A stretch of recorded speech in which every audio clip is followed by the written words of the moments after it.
Baik, assalamualaikum warahmatullahi wabarakatuh.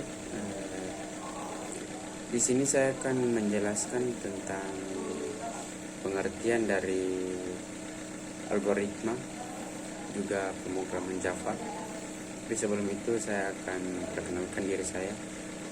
Perkenalkan, nama saya Fadel, saya dari kelas B Teknik Informatika. Oke, baik, langsung saja. Algoritma. Baik, di sini saya akan menjelaskan pengertian dari algoritma, kemudian analogi dan fungsi algoritma. Baik, yang pertama pengertian. Pengertian algoritma adalah urutan atau langkah-langkah untuk menyelesaikan suatu masalah melalui programan komputer. Ibnu Musa al-Khwarizmi adalah tokoh penemu algoritma, juga aljabar. Kemudian analogi. Di sini ada beberapa poinnya, ada 4. Yang pertama ada masalah, yang kedua algoritma, yang ketiga program komputer, dan yang keempat solusi. Yang pertama masalah. Membuat algoritma diawali dengan adanya masalah. Iya, untuk menyelesaikan suatu masalah, kita harus punya masalah dulu, ya. Kemudian algoritma. Membuat algoritma untuk menjadi pedoman pembuatan program. Yang ketiga, program komputer. Program komputer sesuai pedoman algoritma.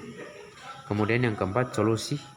Solusi akan tercapai bila ketiga-tiganya telah kita penuhi. Oke. Cara mendeskripsikan masalah. Di sini ada 3 poin. Yang pertama, menjabarkan masalah. Yang kedua, merinci masalah untuk menyelesaikan masalah. Dan yang ketiga, membuat sarana interaksi manusia dengan komputer. Karakteristik algoritma. Algoritma harus berhenti setelah mengerjakan sejumlah langkah terbatas. Kemudian, setiap langkah harus didefinisikan dengan tepat dan tidak boleh berarti 2. Yang ketiga, algoritma memiliki 0 atau lebih masukan atau input. Yang keempat, algoritma memiliki 0 atau lebih luaran atau output, ya. Kemudian yang terakhir, algoritma harus efektif. Jadi algoritma harus efektif. Oke. Termasuk di fungsi algoritma.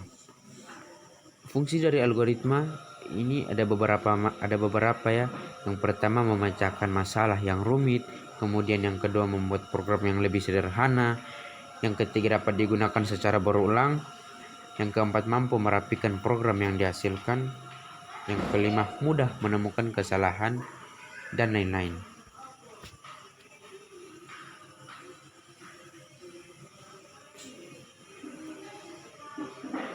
Notasi algoritma. Untaian kalimat deskriptif, ada flowchart, ada pseudocode.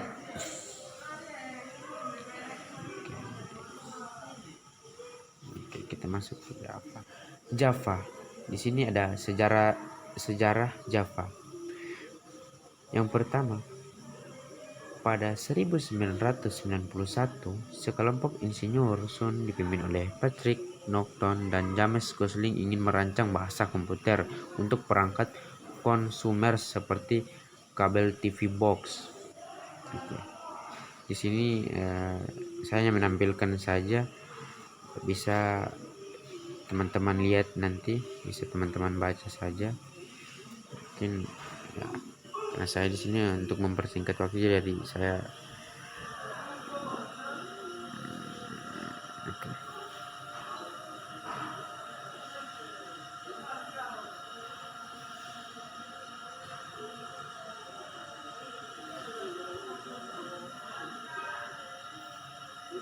ini di program sederhana. Nama program pesan Java ini bentuk contoh codingan untuk program sederhana.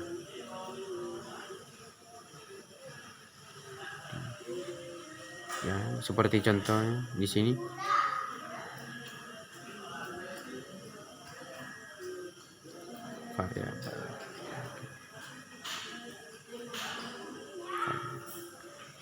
variabel, di sini ada aturan pemberian nama variabel. Ia harus dimulai dengan huruf, tidak boleh diawali dengan angka atau simbol, tidak boleh ada spasi di antaranya, mudah dimengerti, dan tidak terlalu panjang. Contoh, di sini ada simbol min ya, atau kurang. Kemudian ada nama, koma alamat, terus ada nilai ujiannya. Contohnya seperti itu kurang lebih. Contoh penulisan yang salah 4 nama rata-rata terus ditambah nilai ujiannya, seperti ini kurang lebihnya contoh penulisan yang salah. Mendeklarasi variabel. Secara umum, tata bahasa sintaksis dalam mendeklarasikan variabel adalah tipe data nama variabel, nilai nama variabel, nilai. Di sini tipe atau data meliputi semua tipe data yang dikenal dengan bahasa pemrograman. Tipe data dasar atau tipe bentukan, sedangkan nama variabel adalah identifier yang akan digunakan untuk menunjuk ke variabel tersebut dalam program. Untuk mendeklarasikan suatu nilai bilangan bulat dengan nama counter yang menyimpan nilai awal seperti 1, maka bentuk statement yang akan diberikan seperti ini ya, in counter sama dengan 1.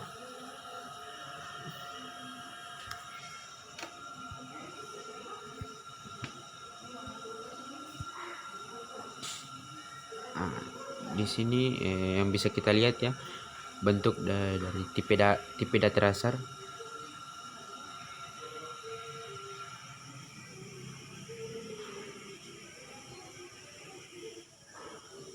Nah, bisa teman-teman lihat saja. Oke. Tipe data.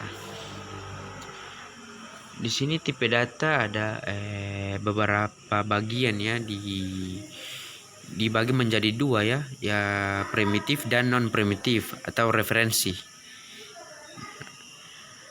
Yang primitif di sini ada logika, karakter, juga nomor, bilangan bulat, bilangan pecahan, wow banyak. Oke, masuk di logika. Logika dia punya satu boelan. Kemudian karakter, ia punya char. Di number sini dia terbagi menjadi 2 ya, bilangan bulat dengan bilangan pecahan. Di bilangan bulat di sini ada bait, ada short, in, long. Ya, ada 4. Kemudian di bilangan pecahan dia cuma punya 2, yang float dan double. Oke, di sini ada non primitif atau referensi.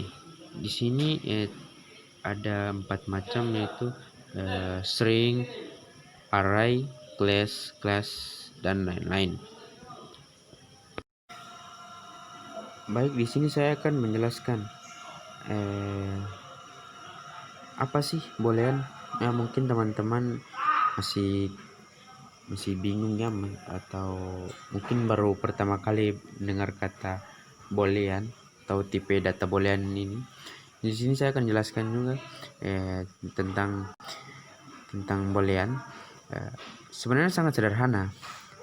Tipe data ini hanya bisa diisi dengan salah satu dari 2 nilai, true atau false.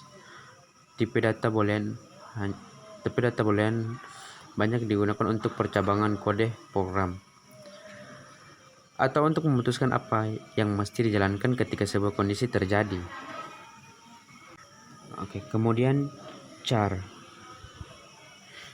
Tipe data char di dalam bahasa C digunakan untuk menampung 1 digit karakter, entah itu berupa huruf maupun angka. Oke, di sini saya mungkin hanya akan menjelaskan 2 itu tadi ya, boolean dengan char. karena untuk menjelaskan nilainya mungkin akan memerlukan waktu yang lebih. Di sini saya akan menjelaskan hanya 2 aja. Oke, lanjut. Statement if else atau bentuk umum. Ya, contoh sintaksnya seperti ini. Sintak aksi, oke, kondisi. If atau kata kunci statement if. Kemudian ya bisa teman-teman lihat contohnya seperti ini bentuk umumnya. Kemudian statement if else. Statement if else digunakan untuk menguji sebuah kondisi. Jika hasil uji if memberikan nilai boolean benar, maka target if akan dikerjakan dan posisi else akan diabaikan. Statement kondisional dalam Java memiliki 4 macam sintaks, yaitu if kondisi atau statement, kemudian if kondisi block statement, if kondisi statement 1, juga else statement 2. Kemudian ada if kondisi block statement min 1, else block statement min 2. Oke, block statement kumpulan statement yang berada dalam blok kurung kurawa seperti itu. Contoh program di sini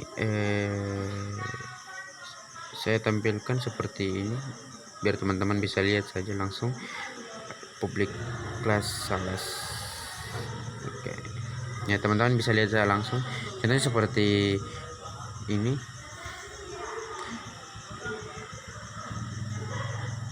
Switch case break.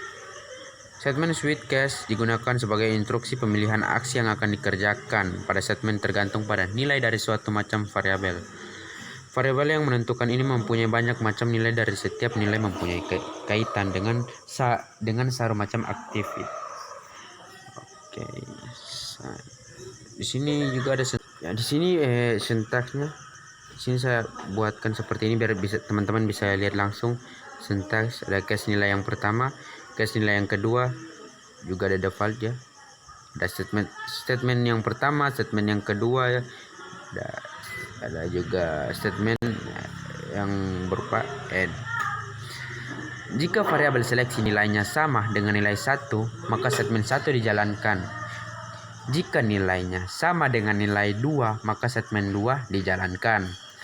Kemudian jika statement break ditemukan, maka kontrol program akan keluar dari switch. Oke, kita masuk di perulangan while.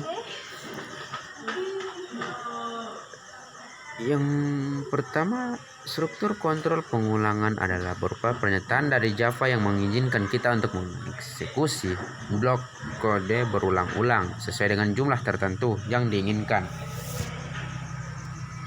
Ada 3 macam jenis dari struktur kontrol pengulangan, yaitu while, do while, dan for loops. Oke. Di sini saya jelaskan tentang while loop. Mungkin teman-teman bisa lihat juga langsung while loop.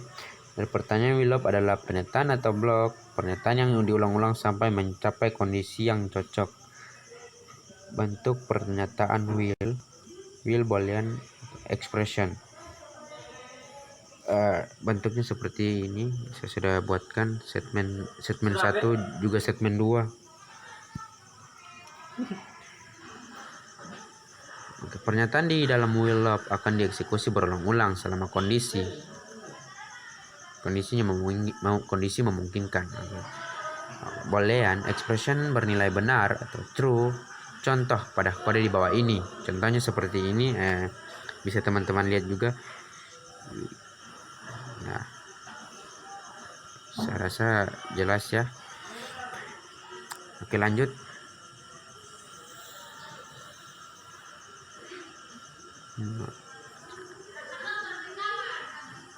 Contoh sebelum akan mencetak angka 4321 pada layar, perlu dicetak jika bagian I kurang. Kemudian dihilangkan, akan menghasilkan pengulangan yang terus-menerus, infinite loop. Sehingga ketika menggunakan will loop atau bentuk pengulangan yang lain, pastikan Anda memberikan pernyataan yang membuat pengulangan berhenti pada suatu kondisi. Oke, lanjut. Berikut ini adalah beberapa contoh will loop. Bisa teman-teman lihat contohnya seperti ini.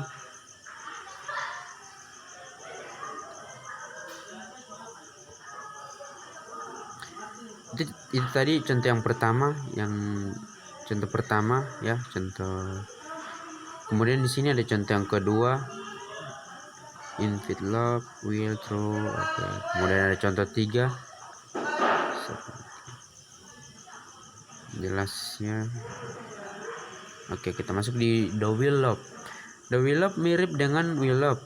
Pernyataan di dalam do will loop akan dieksekusi beberapa kali selama kondisi bernilai benar atau true. Perbedaan antara will dan do will loop adalah di mana pernyataan di dalam do will loop akan dieksekusi sedikitnya 1 kali. Bentuk pernyataan do will, do statement 1, juga ada statement 2. Seperti ini kurang lebih, bisa teman-teman lihat. Oke, lanjut contohnya di sini. For loop, oke, masuk di for loop. Pernyataan for loop memiliki kondisi hampir mirip seperti struktur pengulangan sebelumnya, yaitu melakukan pengulangan untuk mengeksekusi kode yang sama sebanyak jumlah yang telah ditentukan. Bentuk umumnya seperti ini, bisa teman-teman lihat juga di sini bentuk dari for loop. Ini bentuk umumnya. Dimana di sini ada statement 1 juga ya. For loop condition membandingkan variabel loop pada nilai batas tertentu. Ada step expression melakukan update pada variabel loop.